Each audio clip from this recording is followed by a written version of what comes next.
basketball. The ball is here in the air. 1, 2, 3. Ladies and gentlemen, please get your hand. เป็นลีลาของเมจิโชว์หรือว่ามายักษ์จบนั่นเองค่ะถูกต้องค่ะแต่ว่ายังไม่หมดนะคะคุณพี่ค่ะมีมาอีกพร้อมกันแล้วค่ะช่วงนี้ลีลาแบบสบายๆแต่ไม่ธรรมดาของซุปเปอร์สตาร์ของเราในการเดินแบบกันค่ะโอเค let's see you work right 1 2 3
เขินเรานั่งเลยนะคะเขินลูกค้า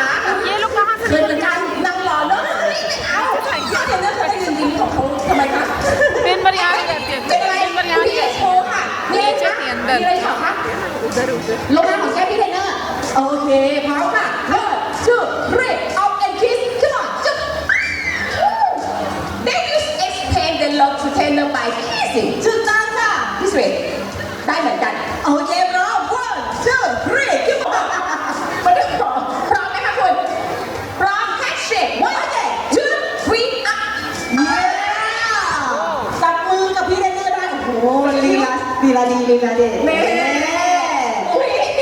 พร้อมนะคะพี่ว้าวพร้อมได้เหมือนกันค่ะโอเค up and kiss จุ๊บน่ารักเนาะน่ารักมากค่ะไปกันต่อเลยนะแอคชั่นต่อไปเลยนะคะขอหอมด้วยแมงจ๋าบอกว่าชุดนี้เดี๋ยวจัดให้นานๆเลยโอเคพร้อม 1 2 3 up and kiss ว้าวอุ้ยยาวไม่เอาไม่ได้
ว้ายไม่รู้จักกันแล้วเอาประมือกับพี่เทนเนอร์เลยค่ะขอบคุณค่ะเอาไปเลยค่ะแต่มิสเตอร์กระต่ายน้องกระต่ายมิสเตอร์อนุชารอแล้วค่ะโอเคบรอประจำที่ We have the water station 1, 2 and 3 One moment action ปรบมือให้ด้วยค่ะมิสเตอร์สุริยวงศ์หลังจากที่ยืนยิ้มหวานมานานยังไงดีคะอยากจะโชว์ชุดนี้กันต่อแต่ว่าดำดิ่งลงไปลึกถึง7 เมตรครึ่งแล้วนะ Yes the next shot is more difficult if you are for this action พี่คือดัชฟอร์ไดเซเว่นมินชันดี้ล็อกเก็ตโชว์โอเค ladies and gentlemen please stand by your camera above my phone for this action okay the special action for you 1, 2, 3 rocket show come on It's our dancer! Yay! Okay, everyone, are you happy? Are you happy? If you happy, please give a big hand. Thank you so much. Thank you for your support. โอ้โห请谢谢再来再见 Ladies and gentlemen, please come to our Barbara Big Show. Bye bye. Thank you for coming. Thank you.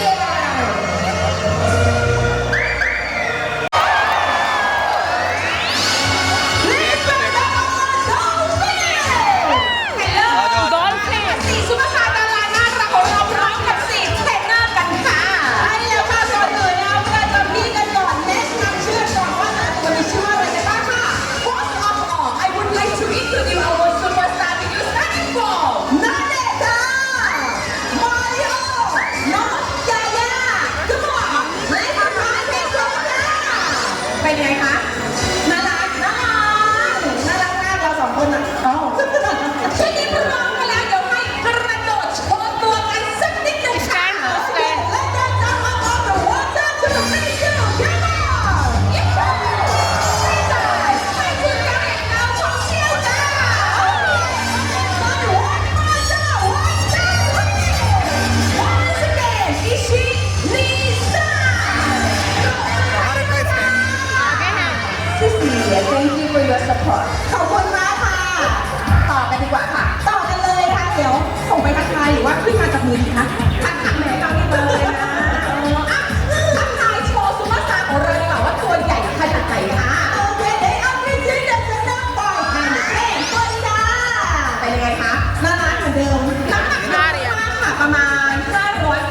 Kilogram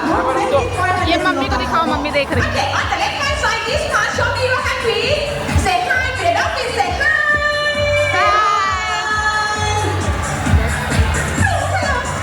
भैया ही बड़ा बड़ा बाय कर रहे हैं सबसे ज्यादा भैया। ขอบคุณค่ะขอบคุณค่ะนี่หนูต้อง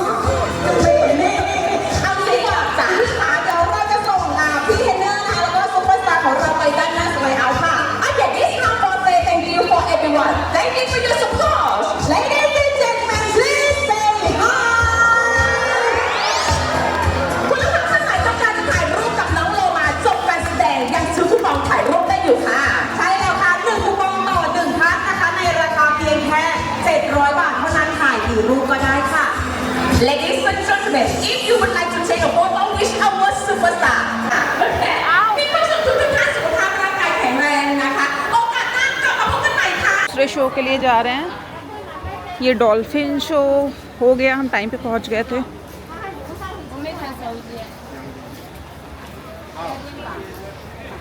ये सारा रश वहीं का है।